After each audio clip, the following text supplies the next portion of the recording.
In Lesson 3, we'll be talking about the contrapositive, converse and inverse, and IFF statements. All of these have to do with deductive reasoning or applying rules. Let's start with Part A on the contrapositive. And in mathematics, a lot of times we talk about cause and effect. If one thing happens, then another thing happens. And we can refer to those as if-then statements. In mathematics, we refer to these if-then statements as conditionals. Here's a conditional statement that you're probably familiar with. If quadrilateral ABCD has 4 equal sides, then quadrilateral ABCD is a rhombus. If-then statements are basically about deductive reasoning or applying rules. If we know one rule about something, then we know something else. We can figure something else out based on that rule.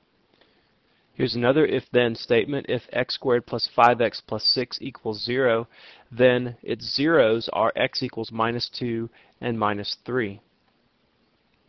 We could think of x squared plus 5x plus 6 as our rule, and we apply that rule to find out some new information. X is equal to -2 and -3. That's the zeros. Well, now this lesson is about the contrapositive. One way to think about a contrapositive is that it is the alternative of a conditional statement, or in other words, it's the alternative of an if-then statement. Let's do a couple of practice problems to help us understand how to find a contrapositive of an if-then statement or a conditional. Let's look at the two examples that we just did. And the first thing that we want to do, well, there's basically 2 steps to find a contrapositive. The first step is to negate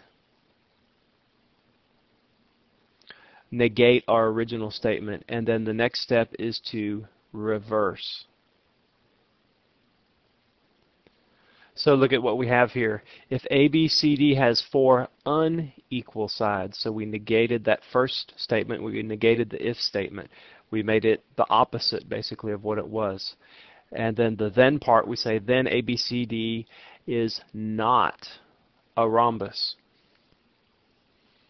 So think about contrapositive. Contra means against.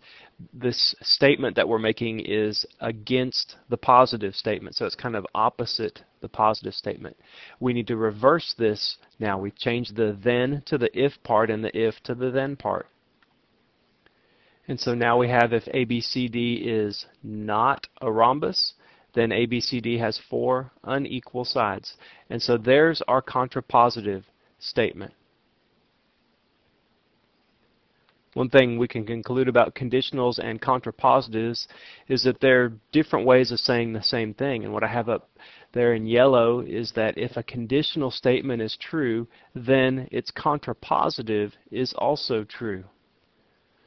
We're concerned about truth and falsity in mathematics, so another way to think about this is that if a conditional statement is false, then its contrapositive is also false. If one is false, then so is the other. So contrapositive is just an alternative form of the conditional. You find it by negating the conditional statement, then reversing that conditional statement. Let's go on to Part B of this lesson now and talk about converse and inverse. These are also different forms of an if-then statement. In a converse statement, you reverse the if and then. In an inverse statement, we negate the if and then. And so the converse and inverse, they're kind of like the 2 parts to finding a contrapositive. The converse is where we reverse the statement. The inverse is where we negate them. Let's do another practice problem and find the converse and inverse of our quadrilateral if-then statement from our previous practice problem. Why don't you pause the CD and see if you can figure out what the converse and the inverse would be, and just write those down.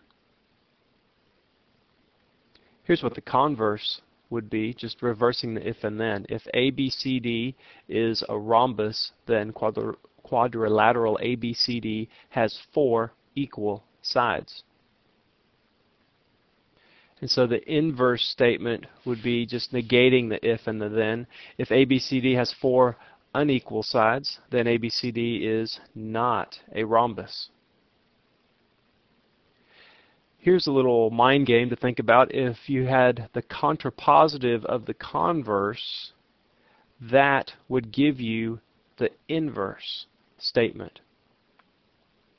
For example, look at our converse statement. If ABCD is a rhombus, then it has 4 equal sides. Negate that. If ABCD is not a rhombus, it has 4 unequal sides. Reverse it, and you end up with the inverse. ABCD has 4 unequal sides. ABCD is not a rhombus. The converse and inverse of a statement are equivalent statements. If one is true, so is the other. If the converse is true, so is the inverse. So these are methods of just telling if a statement is always true. And so likewise, if the converse is false, so would the inverse. Let's go into part C now on IFF statements. We call a statement an if and only if, or if IFF statement, when the statement and the converse are both true.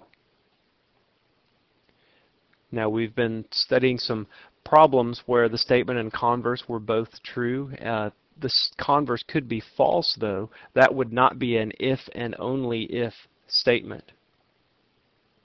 Let's look at an example of an if and only if statement and figure out how to write one based on a statement and its converse. Look at the rectangle that we have here. We can assume the sides are parallel, so it's a parallelogram as well. And A and C are equal. So an abbreviated form of our statement could be, if angle A is equal to angle C, then angle D equals angle B. And for this statement, the converse is also true. So let's go ahead and write that. The converse would just be if angle D is equal to angle B, then angle C, or angle A, we'll just start with that, is equal to angle C. So this statement and its converse are true.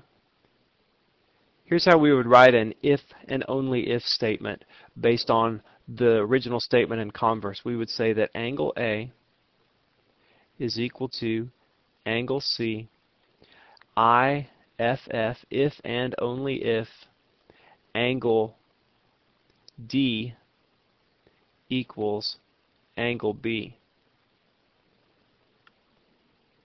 If and only if statements are important in the deductive reasoning process in applying rules.